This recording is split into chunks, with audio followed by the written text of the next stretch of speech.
Population health breaks down when you're the patient.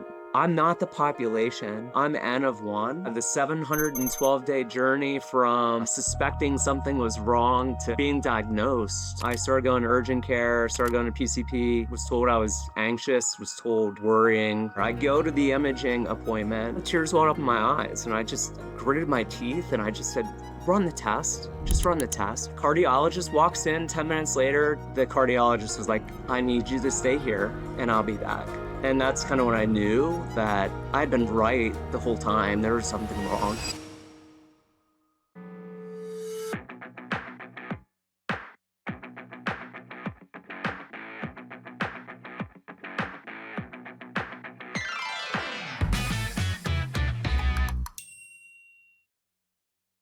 Well, hello and welcome to The Patient's Win, the podcast where healthcare gets real. We bring you today voices, stories, and strategies changing how healthcare is delivered, paid for, and experienced. If you believe patients should come first, you're in the right place. This is Patient's Win, and today joining us is Justin Shuman. Jonathan, my co-host, take it away. Justin, thank you so much for being here.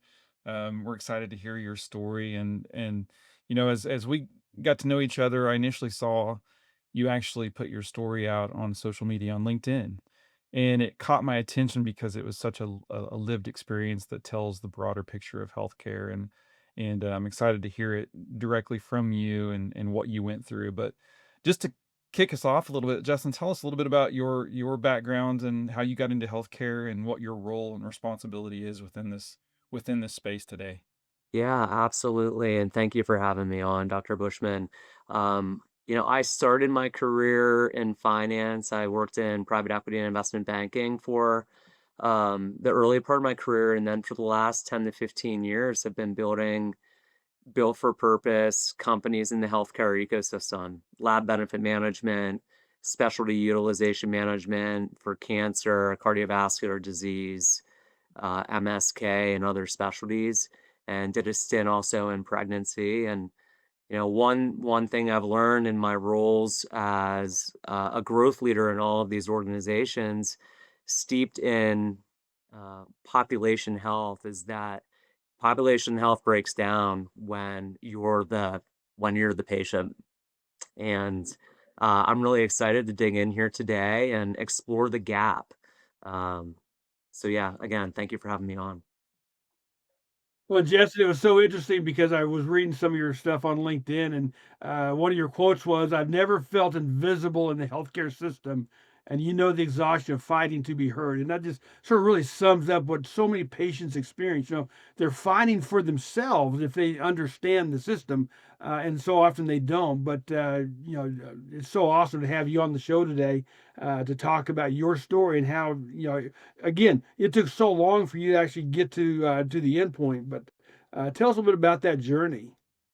Yeah, the 712-day journey from suspecting something was wrong to being diagnosed. I for a long time experienced elevated heart rates during endurance activities, working out activities, and um, I'd say back in, call it, early 2021, mid 2021, I started going to urgent care, started going to PCP visits with Garmin's chest strap data and my lived experience, my somatic experience of experiencing just tachycardia at a level that seems unnormal, and was dismissed. Was told I was anxious, was told I was worrying, was told maybe my watch was incorrect. Um, yeah, I was dismissed, and what I will say is, like, I don't think anyone who dismissed me was doing it nefariously. I genuinely don't believe that anyone had malicious intent. I think that the system is designed for pattern recognition, and a fit, lean, young-ish male didn't fit the 1 to 2 standard deviations from the mean that they would have expected, and therein was the problem. It wasn't until, well, close to 2 years later that I had a friend, a nurse practitioner friend who had been following me on Strava, and during a visit, she pulled me aside and just said, um, "I can't bite my tongue any longer. There's something wrong." And, um, she offered to order the echocardiogram for me if no one would take me seriously. And to put this in perspective, Thomas Jefferson, great institution in Philadelphia, had looked at me, had stress tested me. University of Penn had looked at me and sent me away. And mind you, I had empirical chest strap data that showed my heart rate 198 over 200 at times during half marathons. And it wasn't like I was couched a half marathon. I'd been training for a year, a lot of training.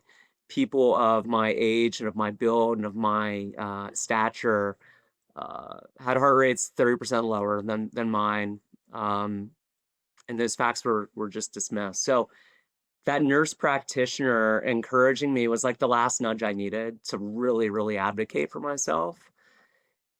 And um, I'll land the plane here. I go to the imaging appointment and I'm greeted by Nurse Michelle. I write about this in my post. I had run the Boulder Half Marathon. It was my second year out here in Colorado. I'd run it. And she's like, "Why are you here? Have you been being Dr. Google? Like, you just ran this half marathon. Look at you." And I was leaner then.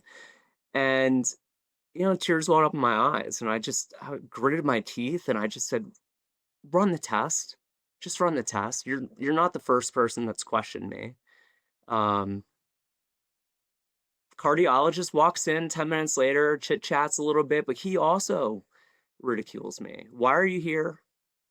And I've got my shirt off and they've got the gel on my chest and they're imaging me and we're small talking initially, joking. And then you could hear a pin drop. Something came up on the image and the cardiologist was like, "I need you to stay here. I need like 10 minutes to look at these and I'll be back." And that's kind of when I knew that I'd been right the whole time. There was something wrong. Um, yeah, and I would give anything to have been wrong. Yeah, that's really tough, and I'll be honest, Justin, coming from the seat of a physician who listens to patients daily and has been taught how to do that, that situation hurts to listen to because I fear that I've been that physician. And I look back and funny enough, I knew this conversation was coming, and I was at church yesterday morning, and I look across, I don't even know, 150 feet away from me on this far end of the other side of the sanctuary. I see a husband and a wife over there, and again, knowing the conversation was coming, it reminded me of the wife in this situation, and I had the opportunity to see her probably 7 years ago, maybe 8 or 9 years ago. I don't even remember how long it's been. Um, but she kept trying to tell me what was wrong with her, and I kept dismissing it. And she ended up in the ER and had exactly what she told me she had. And they did one single follow up with me. And to be honest, they put me in my place. Um, they let me know how I had not listened to them. And that was before I had changed my practice over to what I'm doing now. I didn't have as much time. I did feel rushed much of the time. And as you kind of alluded to, you kind of, statistically, the averages speak for themselves and like, well, but this is what this would likely be, right? And it was really easy to dismiss, and it scares me a little bit listening, honestly, to your story and how many people can do that and in succession. And I'll be honest too, Justin, you don't know this, and nor did the physicians involved in your care likely use other records to give them that sort of predetermined ideas. But it's actually, if you get dismissed once, and another time, sometimes it's the worst thing that you can happen to you because you've already seen so and so and so and so and so and so, and they've already told you this. And so you kind of go into those rooms with those patients thinking, yeah, yeah, they're convinced they have something wrong, but there's just nothing here. And I think that lesson is, like I say, it was evident in my mind all weekend, and it just happened to be that I see this couple, and I'm reminded of that. And I didn't get a second chance. They moved on. They actually have free access to me through their employer, and they choose to spend money elsewhere. Why? Because they don't trust me. And literally a conversation this morning with a patient about trust is that, you can take a long time to build trust, and in one instant you can fracture it. And only if you're fortunate do you get a chance to rebuild that trust. Jonathan, are you saying then that sometimes the doctors can get trapped into that groupthink mindset where they read the reports and like, there's nothing wrong with this guy. No one else saw it, so why should I see it? Is that the trap basically? Yes, but I would say it's even like, and sometimes it may be worse than that, because if you've seen a certain Dr. X, Y, or Z that has the reputation, or you've been to Thomas Jefferson, as you mentioned, Justin, they had the reputation, Penn, and these others where it's like, wait a second, you've already seen what I consider to be the best of the best or excellent care. Who am I, Dr. Bushman, to go against the words or advice of, someone that I look up to or trust even greater, right? So that's one of those things that sometimes the front line of healthcare, whether that's ER or primary care, um, that's the power of dismissal, is that it actually keeps going. It can trickle. Yeah, and it keeps the patient silent. I mean, the lapse time between my initial outreach, I think in October, November of 2021, the Thomas Jefferson. Like I'd gone to urgent care and PCPs before that in Penn, but then I kind of like gave up, or I internalized or believed like, oh, this actually must be just anxiety. Maybe I just I run super. I have a ticker that just beats faster, which is when I had my stress test done, what I was told when I didn't see anything. Um, if it weren't for my friend, the nurse practitioner who lives here in Colorado, and she hadn't been following me on Strava and seen me time and time again shooting straight from zone 1 and 2 heart rate to like 4 and 5 and sitting there my entire workout. Like if it weren't for her, like coming behind me, I don't think I would have went back to the well and kept fighting. And Dr. Bushman, you calling out the story about this individual you saw in church. I mean, I ended up going back to the cardiology imaging center for my images after they diagnosed me. And I had the opportunity to confront the nurse and Nurse Michelle and diplomatic but firm and just saying, you you don't know what will be discovered. It's not your place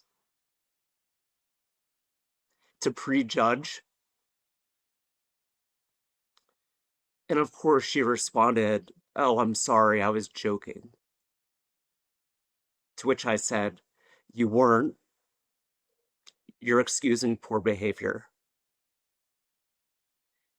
And again, do I think Michelle was malicious? Do I think that the cardiologist was malicious? No, I think more often than not, it is a hypochondriac coming in and worried about something that is nothing, and that's what makes this issue, like, really freaking hard.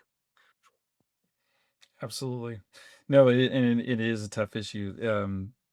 Being on either side of healthcare can be a really tough issue, and it's interesting, again, as a physician, how many times um, that we, as we're taking care of people, until we become the patient, or until we have a family member that becomes the patient, or we ourselves experience the challenge of getting through the system, it just doesn't click the Yeah. same way.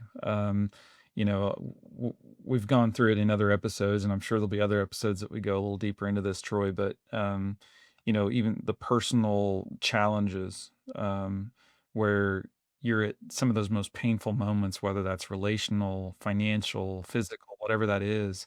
I can tell you without a doubt as a physician, those are the moments of my life that reshape the way that I think about how I care for a patient. And it deepens your sense of empathy. It deepens your work as well, so that you know that there's a purpose deep within the work that I'm doing that carries far beyond the exam room. So Justin, I am kind of curious. We didn't go too deep into it initially, but you mentioned sort of the roles that you've played within healthcare. Tell us a little bit. I mean, so finance and kind of a banking style of background, and then you get into healthcare. My guess is that you spend a lot of time looking at spreadsheets, a lot of times doing financial projections, and you've got a couple different roles where you're doing that now. Tell us a little bit about that work, but also how this personal experience that you've had has reshaped the work that you're doing. Yeah, if we rewind back to my jumping off into healthcare, I got into healthcare namely because my mom has run a hospital-based lab. She's retired now, but ran a hospital-based lab for 40 some odd years. A rural access hospital that's now part of Geisinger, which is now part of Kaiser Permanente. And yeah, I did and continue to spend a lot of time in spreadsheets, namely because most of the organizations I've worked for in healthcare have been utilization management companies where we as a society, unfortunately, don't have the luxury to hand out all the services for anyone that thinks they absolutely need it. And we have guidelines that again, one, the two standard deviations of the time are right and they're well principled. And, so I've worked with building partnerships with large health plans that shape the rules that dictate when certain services and products get administered to large patient populations. And this lived experience has changed, or I would say enhanced the way that I historically process. Like I used to be very dogged around, hey, in cancer, there are some health plans in this country that don't manage cancer care, and medical expense trend goes up 20% per annum. If that were true in every specialty, none of us could afford healthcare. And so we have to hold almost in equal parts the value and importance of population-based healthcare and the value of guidelines and principled delivery. And if I'm the patient sitting in the exam room, I'm not the population. I'm N of one. And when you tell me that I fall outside of what you think should happen, I'm gonna have a reaction, and more often than not, it's not gonna be a favorable one. This is why you've got people day in and day out on LinkedIn tagging United, tagging Aetna, tagging Cigna, pleading with their prior authorization teams to approve the life-saving interventions that they need for themselves or their children. And so, yeah, for the last 10 or 15 years, I've built these programs that have promulgated population health to try and bend the cost curve in a way that preserves the humanity of us all. And yeah, we have a long way to go. We sure do. That's literally the space that we live in. The space that I live in is what you're describing, kind of on the broad, you know, spectrum of benefits and clinical care, right? So, yeah, I love that, and I'm sure we could dig much deeper into sort of the science behind what you do and everything. But, um, you know, again, going back to what you said, and I think it's so important, is that you can create, and healthcare has done this in many ways, created the parameters in which things can live most of the time. But that N of one, that I love the way you said that because that is absolutely, absolutely true. And we can stand behind statistics all day long, but when the person who's living the disease process, living within the diagnosis, living within the tragedy, they are an N of one, and we can't ever forget that. Um, there's a way of thinking that guidelines protect systems, doctors protect people, and that's our role. And when those two conflict, someone has to choose. And that's the tough part. That is the tough part. That's where you, as you mentioned, the Aetna, United, Cignas of the world trying to find their way into what do we do and who's actually in charge of care right now. Justin, tell me a little bit about sort of this chapter you're living in right now, and the populations that you're serving, and again, how those values, both as what you learned as a patient, but also as you translate into healthcare. Tell me a little bit more about the current work you're doing. Yeah, so I'm the chief commercial officer at a Medicaid and waiver focused company called Healthy Med. We predominantly serve those on the waiver. We're in Minnesota today with plans to expand beyond Minnesota. And where we fit best are those who are kind of within the in the disabled community, so well enough to remain independent, but at risk of no longer being independent. The company constructs in the home, whether it's through a television, um, a tablet, and RPM devices, a line of sight into the everyday care for the populations that we are entrusted. And, the folks that we serve are pretty sick, three or more comorbidities, hypertension, PTSD, significant depression tend to be the top three. So emotionally struggling, and then large droves of hypertension. And so, um, my I've been in seat for 3 or 4 months now, and it really was my heart experience that kind of shook up my world and reoriented me and brought clarity to how I wanted to invest the rest of my life. I intend to be here a good long time. And the good long time that I'm here, I intend to really drive change for the most vulnerable. Um, I've alluded to this in many of my posts. I've been afforded probably every luxury a human can have. Well educated, well resourced. I've trained under chief medical officers at Florida Blue and WellCare. I know as well as pretty much anyone how to navigate the system, and I often wonder those that don't have the resources afforded to me how they can successfully navigate a situation like I was able to navigate. Justin, oftentimes we talk about relationships on this program. And again, you were well resourced. You understood most of the system. And yet it still took almost 2 years for you to get the accurate diagnosis. What was your frustration like over that time period trying to, number one, you're trying to take care of yourself. Help me, I'm sick. Something's wrong. But tell us about that frustration.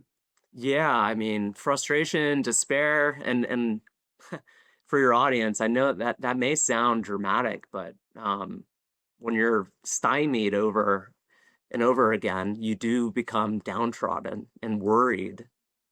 Um, I think the most frustrating thing were just all the handoffs.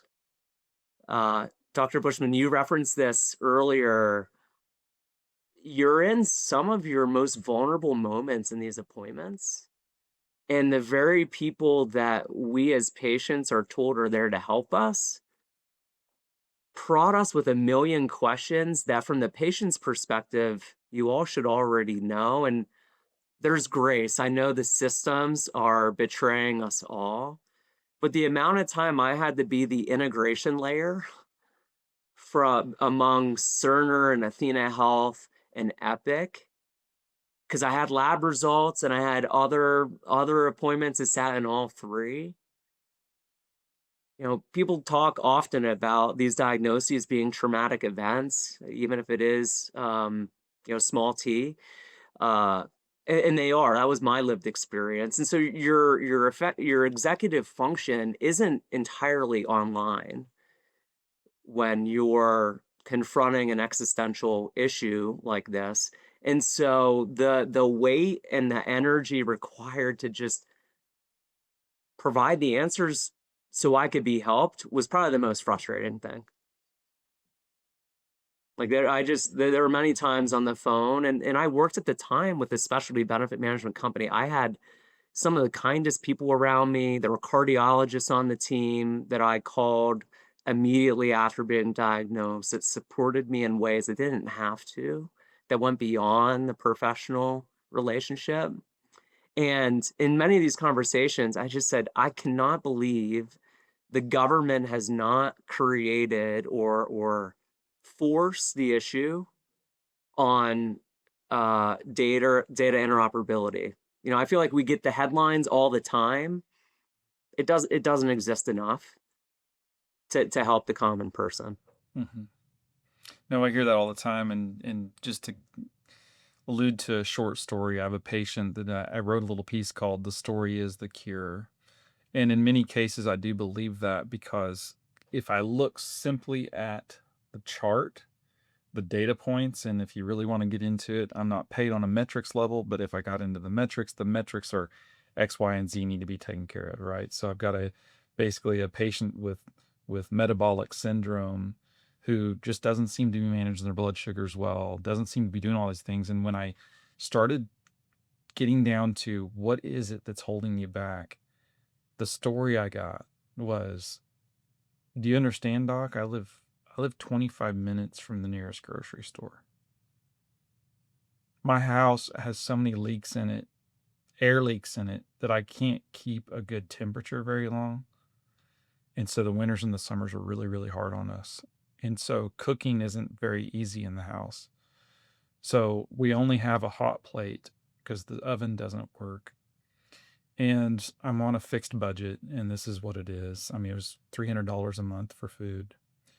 And within 5 or 6 minutes, as he's telling me this, number one, I'm feeling incredibly humbled. And I realize like that story and what his lived experience is for other reasons that my chart will never tell me. That there's not a payment model in this system across the United States that ever takes those things into account in terms of the complexity of the care involved. We all know it's there. We all know it's there. Um, and that's why I say the story is the cure. And your story for you, I'm kind of curious if your story has been the cure to your career. In other words, it was that moment that really helped bring all of your work together in that existential crisis, as you referenced, of saying, "Hang on, Justin, before you show up to work today, remember why you're here." Yeah, I mean, it has, and I can't overstate that because I mean, anyone that's walked through a scary diagnosis where you're hunting for a diagnosis, and the unknown's almost worse than once you have the diagnosis. And I wanna be really sensitive. 712 days, as I've written about this, some people are like, "I'm 8 years in and I still don't have answers." And so I wanna create space for people who have been on this journey and continue on their journey. But yeah, it's brought such clarity to what I do, and I feel like the last decade of my career has given me the skill set, but the diagnosis gave me the purpose. And, you know, your story about the hot plate and 25 miles from food, a grocery store. My first few weeks on in my role, I went immediately to our clients. And, you know, one of the challenges I think we have in healthcare is we think that it's a one size fits all. And if we build the facilities and we build the clinics, everyone is able to come and see us exactly as we would prefer. And the population that Healthy Med serves, if you insist that they comply with the system constructed, they will remain slipping through the cracks. Our clients on average, 85% don't have primary care physicians because they're 2 bus stops away from the nearest clinic that'll accept Medicaid. Um, we've got clients at, again, high proportions that have PTSD. And I spoke with one woman and she broke down with me because she said, "No one has I've wanted to get better. No one has cared for me in the way that you all have, and my children told me recently that they got their mom back."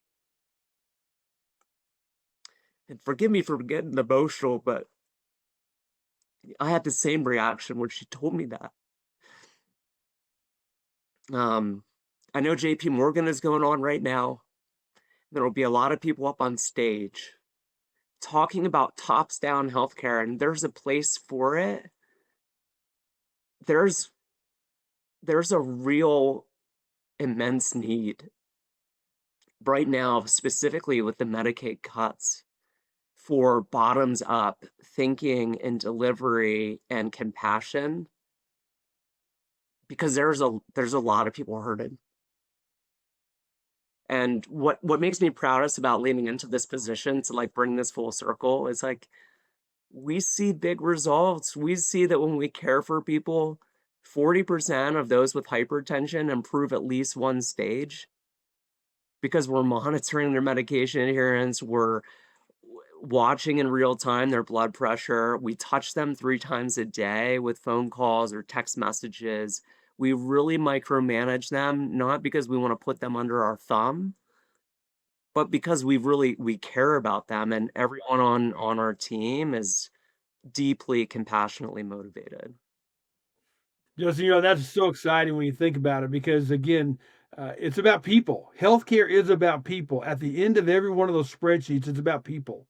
And you are touching people that literally can't help themselves because of, again, lots of circumstances, lots of issues. But it was just so exciting to hear your story last week when we first talked about how you're doing that and the way you're executing it.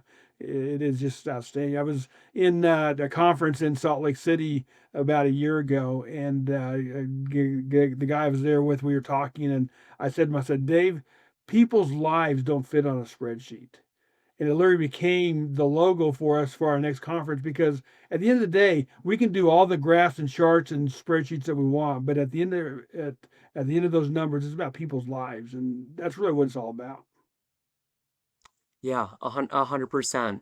I mean, medicine can be about the spreadsheet until it's you or someone you love, and then you quickly learn it shakes your world up. And I'm as guilty of that as anyone else. Like I think my compassion for people who are desperately trying to just find answers and get care grew, tenfold. When I had to walk through, it was like, "Oh, now I get it. Now I understand." Yeah, you referenced the Medicaid cuts, and we had recent conversation in our community about this with the state hospital association, and it was, to me as a primary care, doing what I do, knowing what I know, I'm sitting in the back room going, "Oh my goodness, like we're talking about these cuts and yeah, it could be devastating, but we realize we're comparing today's sick care dollars with tomorrow's sick care dollars. That's the top down, right?" And I'm like, "We've got to invest in primary care. We've got to invest in people because decreased revenue at the hospital level does not necessarily mean a bad thing. It could just be the translation of people in better health. That is not a problem, right? In fact, that's my whole thing is, I was in a local meeting, a healthcare related meeting, and they said, somebody asked me, "Well, Dr. Bushman, what do you think of the our present state of urgent care in the community, or what's your thought on urgent care?" And I said, "Well, I mean, urgent care is there for when I fail. So I it's a necessary thing, but it's only because we don't have enough primary care, and the primary care we have isn't available enough to their patients." And there's no good economic model for good primary care, at least, well, except reimbursed privately, cash pay. Because if you look at any scale of primary care facility around the country, you can't do it on just visits. You need to have a mass spec in the back room. You need to have ancillary services to stay afloat. And so until we have an economic construct that incentivizes the foundation of all wellness and care across the country, like we're going to continue to get bad outcomes. Mhm. And I know the whole system is trying to go towards the outcomes based everything else, but yeah, how do you get there? And what we do is one example of it, not that that translates to the healthcare system. But we greet our patients with how can I help you? Not what insurance do you have, right? And you're right, it is a cash pay model, but at the same time it changes the whole conversation with I'm no longer trying to figure out how I'm going to get paid today. I'm just trying to figure out how I can help you. Completely different conversation. And it's as a physician, it's the most liberating thing you could ever do is to allow me to practice at the full extent of my license, not worried about how I'm going to get paid at the end of it. Now, can we translate that into the Medicare and Medicaid models and everything else? And I would love to say yes. It's a matter of how do we get there. Um, I had the opportunity to meet our previous CMS Innovation Center leadership, and when that came up, I said, "Yeah, it's like you're back in grade school and you're trying to do a pickup game of kickball, and you're trying to keep all the good players on the field and have enough rules that the bad kids don't want to play with you." And how do you do that on a government level? Like, how do you keep the good people that want to keep on playing and keep the bad people on the sidelines? It's tough. Yeah.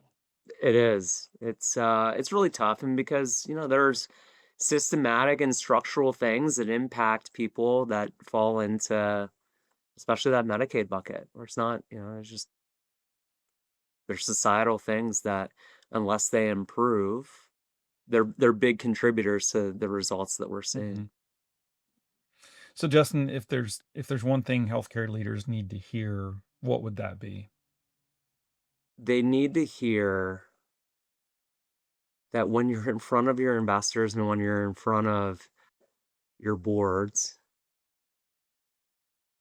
as much as you can, you have to think about the patient. You have to think about, is my business, is the practice that makes me look like a hero in front of my board and my investors, is it harming or hurting society? And if we're making it someone else's problem, maybe our business models need to change. And maybe profitability isn't the thing that we hunt at the detriment of society's, benefit. I don't think I would have said that 3 years ago, but that's what I would share with healthcare leaders today. And if you don't mind, I'll rephrase it a little bit to those investors in the boardroom because there's one person that's not represented at the boardroom table, and that's the patient. And that's the whole focus and reason we have these conversations. And the reason we named our podcast the way we did is in that boardroom. I think the question we got to start and end with is, did the patient win? Did what we set up, what we built, what we've put in place and operationalized, at the end of the day, the person that's not in this room that can't speak up for themselves is a patient. And we've got to do what we can to make sure they win. That's become my mantra. It's become the thing that I do in my business, and regardless of the position I'm holding. But I and I love it because if you can answer that question with yes, then I can get behind it.